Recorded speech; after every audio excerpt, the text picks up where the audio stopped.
முல்லை பெரியாறில் புதிய அணை கட்டுவதற்கான கேரள அரசின் முன்மொழிவை ஏற்கக்கூடாது. மத்திய சுற்றுச்சூழல் அமைச்சர் பூபேந்திர யாதவிற்கு முதலமைச்சர் மு க ஸ்டாலின் கடிதம்.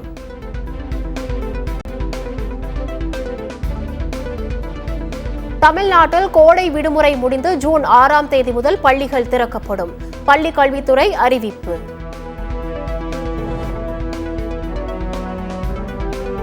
ஜூன் 6ஆம் தேதி பள்ளிகள் திறப்பதற்கு தேவையான நடவடிக்கைகளை எடுக்க வேண்டும். அனைத்து முதன்மை கல்வி அலுவலர்களுக்கும் பள்ளிக் கல்வித்துறை இயக்குநர் உத்தரவு. 4 IAS அதிகாரிகளை பணியிட மாற்றம் செய்து தமிழ்நாடு அரசு உத்தரவு. தமிழ்நாடு மின் ஆளுமை முகமையின் இணை தலைமை செயல் அதிகாரியாக சித்ரா விஜயன் நியமனம். தமிழ்நாடு ஃபைபர் நெட் கழகத்தின் மேலாண் இயக்குநராக ரமண சரஸ்வதியை நியமனம் செய்து உத்தரவு. நீலகிரி, கோவை, திருப்பூர் உள்ளிட்ட 10 மாவட்டங்களில் கனமழைக்கு வாய்ப்பு. மண்டல வானிலை ஆய்வு மையம் தகவல். தமிழ்நாட்டில் இயல்பை விட 3 டிகிரி செல்சியஸ் வரை வெயில் அதிகரிக்கும். சென்னையில் 100 டிகிரி ஃபாரன்ஹீட் வரை வெயில் கொளுத்தும் என எச்சரிக்கை.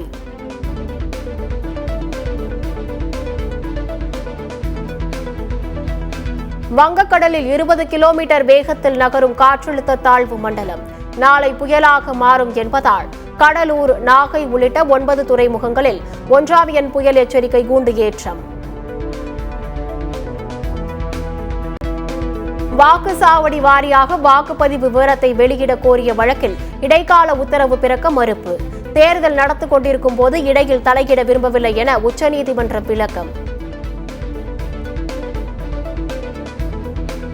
குரங்கு கையில் பூமாலை கிடைத்தால் அது பிச்சுக்கொண்டேதான் இருக்கும். காவி உடையில் திருவள்ளுவர் படம் சர்ச்சை குறித்து அமைச்சர் ரகுபதி விமர்சனம்.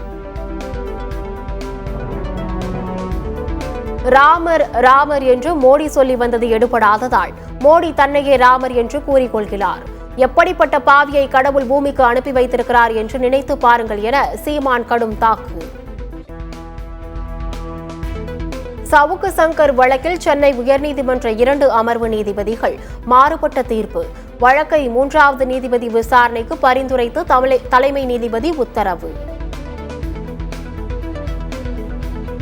திருப்போரூர் நீதிமன்றத்தில் ஆஜர்படுத்தப்பட்ட முன்னாள் டிஜிபி ராஜேஷ் தாஸுக்கு நெஞ்சுவலி ஏற்பட்டதாக தெரிவித்து நீதிமன்றத்தில் இருந்து காவலர்களை தாங்கி பிடித்தபடி வெளியே வந்த ராஜேஷ் தாஸ் மருத்துவமனைக்கு அழைத்து செல்லப்பட்டு சிகிச்சை.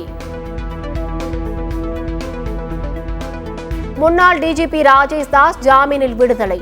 சொந்த ஜாமீனில் விடுவித்து திருப்போரூர் நீதிமன்றம் உத்தரவு.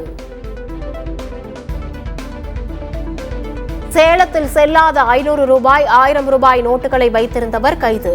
கஞ்சா சோதனையில் 1 கோடி ரூபாய் மதிப்பான செல்லாத நோட்டுகளை பறிமுதல் செய்தது காவல்துறை.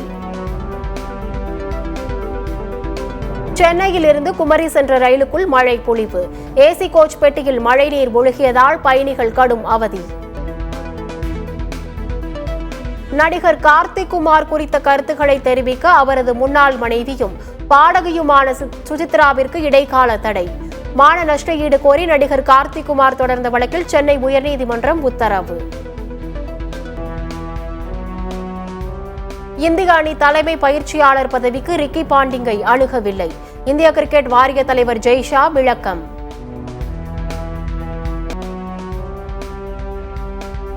நெல்லை அருகே சீட் பெல்ட் அணியாததால் அரசு பேருந்து ஓட்டுநருக்கு அபராதம். காவல்துறை, போக்குவரத்து துறை இடையே மோதல் உச்சமடைந்துள்ளதாக சமூக ஆர்வலர்கள் விமர்சனம்.